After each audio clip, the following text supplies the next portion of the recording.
Anxiety, stress. We all have it, yet most of us feel alone in our day-to-day lives. This season, I've set out to show everyone that we are not alone. I sat down with some old friends and some new ones to talk about how they deal with anxiety and stress in their career and life. This is a Hot Mess's Guide to Dealing with Your Anxiety. Today I'm sitting down with my friend Erin, an elementary school special ed teacher. What is it that you do? I am a special ed teacher for elementary education. That's impressive. Sometimes. Well, it sounds impressive. It's a very fancy title. How long have you been doing it? I have been teaching in this position. This will be my 3rd year, but I've been teaching for 9 years now. And only ever special ed, or did you teach Originally I taught special ed preschool, but that's split up into general education students and students with disabilities. Okay. And now what I do is I'm the teacher that will be like an extra teacher in the room to assist with students, and then I take some of them out into my room as well. Oh, okay. So what is it like to be your teacher? You are going nonstop. I get there at 8:20, and this is the first time I've sat down today. Wow! Well, congratulations. Yes. I mean, today was a good day. I got a lunch. Well, you don't usually get a lunch. Well, being the special ed teacher, if one of my students is in the lunchroom and has a difficult time, I'm the one that's called. Oh. And I don't get to say, I'm eating lunch, sorry. Gotcha. So while I always have a lunch and in the teacher world a prep built into my schedule, I'm never going to choose to eat a sandwich over help a child in distress. That's really nice of you. I think I think most people though, in the moment though, everyone says that, but in the moment, if there's a child crying, you're not going to say, sorry, my Doritos aren't done yet. Let me come back to you. But that's when it hits me at the end of the day, when I'm like, oh wow, I haven't sat down in 6 hours. Or eaten the lunch I've packed, or done anything I've done. Tired. Yeah. I would be really hangry and tired every day of my life. Well, so my boyfriend gets a lot of texts that say, I'm grumpy. I need 20 minutes when I get home. And that's just like wind down time? Yep. I go and I sit by myself, or I come here, or I do something that's no one else is around me. Because that's what I don't get during the day. I don't get You're constantly alone, quiet time. Right. That's intense. It is. Wow. That is intense. How would you say anxiety, stress, whatever you want to call it, manifests for you, like in your life? So, even before getting into like the teaching world, I, as a child, was always told like I had a nervous stomach, or I don't know, I was very anxious to do things that I wouldn't get to be in charge of. So if it was going to a sleepover at someone else's house, I was always a kid that as everyone was going to sleep, I didn't feel well, and I had to call my mom to come get me. I would love having sleepovers at my house, but it would, and to this day, if we're going somewhere, I will always offer to drive. Oh. Because it gives me that control of like, we have to leave when I want to leave. We're staying until I want to stay. By no means am I ever like, no guys, we're not going home yet because I want to stay still. But it gives me that control. Which is part of the reason I probably love teaching, because I get to be in control of it. But it's always manifested with, if I cannot be in control of that moment, like I am very anxious in the sense of like, I get very, I want to know all the details. Well, that's fine if you're in charge, but what time are we going? What time are we leaving? When will we be back? And I want to stick to that schedule. I'm exactly the same way. I'm all about the schedule. I can't.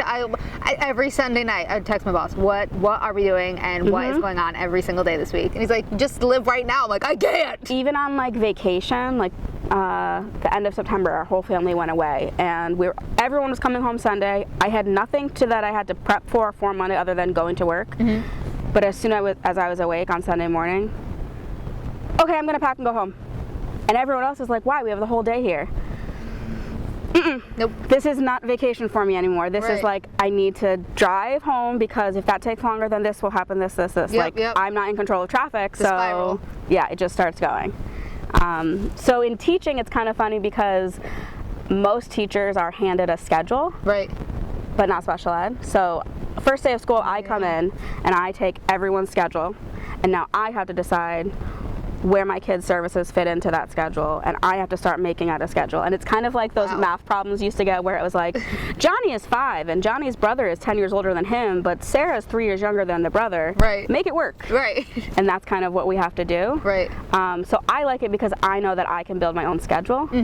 But then it's funny, as someone who likes to be in control, I work with students that don't follow those regular rules. That's an interesting I have patience for them. Right. And I think I've kind of, at least this is the reason I've worked out for myself, is that they're not choosing to act this way. Right. It's something beyond their control. Right. Which I get, because things out of my control are insane to me. Right. So I always say I have patience for my students and nothing else in life. That's fine. If you have a reason to need my patience, I'm there for you. Right. If you are making your own choice to cause a problem, good luck. Not handling it. Figuring it out. So would you say that, like, anxiety, stress, I'm going to say anxiety. Would you say anxiety is a part of your everyday life? 100%. Absolutely. Every day in and out? Yes. Because I always live at like a moderate, I say this a lot, I live at like a moderate level of anxiety constantly. I'm just constantly just about to be pushed over the edge. So I think that I personally, as long as I have things that I'm doing and keeping busy, I tend to stay, at like just a moderate level. I know it's there, but most other people don't. Right. Unless you know, like, the signs that I'm, you just like, see stressing. The look on your face. But I also know myself, after years of realizing this, that if I don't have things to keep me busy, I'm at 99%, and anything could be that 1%. I think we are the same person. After a few years apart. So what, I mean, I don't know why you would come here. The view is disgusting. It's gross. It hurts my eyes. Why, what is it about this place that just makes it, that works for you? So, my family jokes that I've always been a fish. Oh. Never heard them say that. So, I'm the person that, like, if I'm near a body of water and it's not ice, I will go in it. You want to jump into it? So, like, if I'm walking here by myself, like, I will go stand up to probably my knees in that. It's so cold. I went to Maine like 3 weeks ago and went swimming. Like, full-on bathing suit, swimming. Wow. So, the water in general has always been just, like, a calming thing for me. I forget what book it's in, but there's a book that I will listen to over and over again. And there's a line in it that I think is hilarious, and it's, when you find yourself in a time of stress, either find a body or a body of water. And I love that, because I know that, like, I will find a body of water and, like, I will calm down. But I think one thing that here kind of really puts me back, like, take a step back, is that this is the town I work in, so a lot of times I will see people I know. And not that it's a great thing to hold it in, but it kind of forces me to, like, I'm not going to walk up here and bawl in front of a bajillion people. So it makes me at least calm down enough to kind of be able to take a step back and say, like, I'm allowed to be upset about this, and I'm allowed to be crying and feel this way. But is it an appropriate reaction to what's causing me to have this reaction? Probably not. Whereas if I go home and sit on the couch, there's nothing to stop me from sitting there and crying, which is sometimes a great thing. Yeah, absolutely. But I have a hard time when I'm in those moments of calming myself down. And, like, I always say to my mom, because she was the one that was kind of with me when I was beginning this journey of putting a name to it and getting help with everything. Even though I know what's best for me in those moments, I cannot make myself do them. Same way. So, like, I can be in tears on the couch and someone could sit there and say, are you okay? And I'm going to say to you, yes, I'm fine. Until you say, get up. And we're going for a walk. And, like, I feel sometimes, like, it feels dumb explaining it to someone, because it's like, I cannot make myself get up. Because unless you've had the feeling, you don't know what it is. And I can sit there and say X, Y, Z. Okay, having ice cream right now will make me feel better. Snuggling my cat would make me feel better if he would snuggle me back, but he doesn't love me the same way I love him. That's a different show. It's a different problem. going for a walk would make me feel better. And if somebody isn't going to be like, hey, did you want to go for a walk right now? I'm just going to sit in my room and I'm going to cry. Although, I would say sitting on the beach and crying wouldn't be so horrible. It's not as bad, yeah. I mean, I've done it. There you go. I won't lie to you. I've done it. Wasn't too long ago. It happens. There you go. It does. So would you say that your job creates a lot of anxiety or stress in your life? Or excess? So, at least for me, the teaching part of teaching, which sounds funny, but there's so many other aspects of it, does not give me stress. Okay. Working with students and helping them to succeed in what they want to do is never my stressor. If anything, it's the thing that kind of pulls me out of it. Right, you get to focus on somebody else. Like, I know if I'm having a bad day, it's not better for me to call out sick. It's better for me to go to work. Yeah. Because they are really the ones that kind of just get me out of my head and helping them and working on it. Yeah. But there's a whole other side of teaching that's pleasing the parents and pleasing administration. As a special ed teacher, all of my paperwork, they're legal documents. Oh, gosh. So it's not me filling out a paper that goes home. Right. My paper, if anything is wrong with it, I can be taken to court. Oh, and it's not the district. Pressure. It's not the district that represents me. It's my data. It's my goals. So any clerical error is a legal document, so I can't fix it. I have to notify That's insane. the department, and we have to open the document again. So it's not that I get extra time in my schedule to do that. Right. And just make sure everything's done for even when I'm away from work. It's not I have a cold or I have the flu. Right. I'm staying home. It's okay, I have the flu.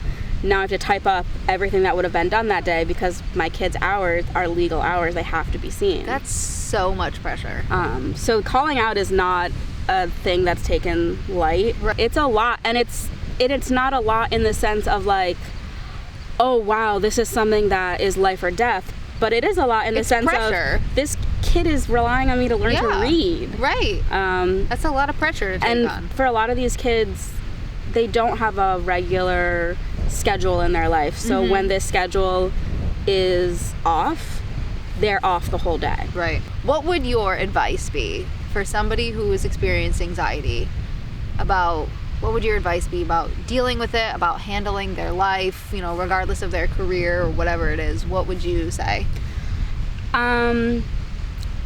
As cheesy as this sounds, I think I would say the same thing to them that I say to parents when I sit in meetings, that a label doesn't change how I'm going to teach your child. So having anxiety doesn't suddenly change me into a different person. Right. I think mostly my colleagues, that when I have a bad day and I talk to them about it, every single one of them is like, oh wow, I didn't know you had anxiety. Yeah. Wow, you seem so calm all the time. And it's like, well, right, I'm still me. Like, nothing about our relationship should change now that you know this, other than the fact that now that you know this. Right. So don't spring things on me at the last second. Right. Like, it's kind of just like letting someone know, like, hey, I'm lactose intolerant. Right. Don't put milk in the food you get me. Like, right. It's just another thing that's like, you can know it about me, and if there's things that I think might help our relationship with that, then I might also tell you, like things I would tell my boyfriend, but I'm not going to tell my colleagues at work. But like at home, if I'm having a bad day, I'm sorry, but like it's on you to say, we're going to do something. Right. At school, I'm not going to rely on my colleagues to do that. But if I offer to help teach another group, it's probably because I don't want to have 30 minutes where I'm sitting in my room by myself right now. Right. It's so like, I don't know, it's just kind of like knowing something else about another person. I don't think it's necessarily like, I don't like the stigma that goes with it. And I think a lot of it's going away now, which is better. And I can talk about it now. Right. The first couple years, I did not talk about it. Oh, yeah, no, you don't. And I mean, I think my parents still, if they hear me talking about it, they definitely have those moments of like, well, why are we talking about it? Like, why do people need to know about it? Hush, hush. It's like, well, but people don't need to not know about it. Right. It's not saying anything that not wearing a sign. Like, you didn't raise me incorrectly because of that. Yeah. So it's interesting that you can tell that, like, because I'm talking about it more, my parents are getting used to it. Right. Like, I heard my mom talking to someone the other day and like, oh yeah, my daughter has anxiety too. And it wasn't like, oh yeah, we've dealt with that. Yeah. It's kind of just another thing, like, yeah, we have that. Right. just something to deal But with. I think the biggest thing is really just letting people know if there's things they need to know. Yeah. If they don't need to know it and you don't want to talk about it, you don't have to. You don't have That's to. the great part. Right. But I heard something recently that I really liked, that you can't hold people to expectations if you don't tell them what the expectation is. Yep. And that's exactly right. Like, the first time it happens, it's going to happen. But if you don't tell them what you need from it, you won't get that. Exactly. Or you might not get it for 5 more trials. Right. Which has helped me a lot. Because I would get angry when people were putting those stressors on me. Yeah. But at the same time, they didn't know that. So there was nothing I could do about it until I did let them know. Right. So it's just about honesty. Let's all just be a little more honest. With yourself, too. With yourself. Well, yeah, especially with yourself. Because if you're pretending like nothing's wrong and nothing's going on, and then you wonder why do I come home every night completely emotionally drained and exhausted and want to cry? Which was a lot of my life. I've had to treat myself like I would treat someone else in every sense of that. So talking to myself in my head does not calm me down. Talking out loud to myself Yep. calms me down. It's kind of like if I say it out loud, it's real. Yes. So telling myself, like, even sitting in my car, if I say it in my head, I'm fine, it doesn't do anything. But the second I say out loud, like, this is what's happening and this is what could happen, it's like every piece of stress kind of just goes back down. Yep. So like, okay, we can settle down again. I do what is the worst thing that could happen, what's the best thing that could happen, what's probably going to happen. And that is to give myself the worst case scenario so I can deal with it, the best case scenario because that's what I want, and what's probably going to happen so I rationalize it. And then all the fear goes away. So that's a good little trick, little tidbit just thrown your way. So yeah. Well, thank you for joining me. I wish that the backdrop was prettier. I know, but sorry. maybe next time I'll we'll pick the have dump something. next time. Yeah, that'll be good. All right, guys, that's it for this week. Join us next week when we have a different guest, a different backdrop, and a different story to tell. Hey guys, if you're enjoying this series, don't forget to get my book on Amazon, A Hot Mess's Guide to Getting Your Anxiety and Depression in Check. You won't be sorry.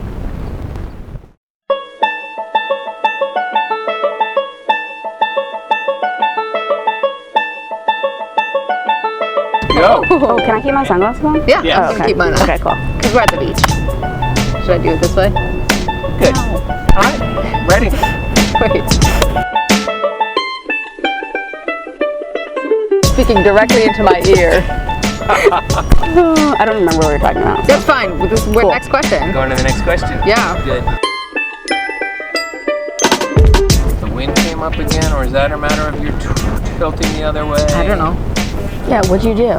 Ruins everything. I tilted the earth a little bit. If you tilt.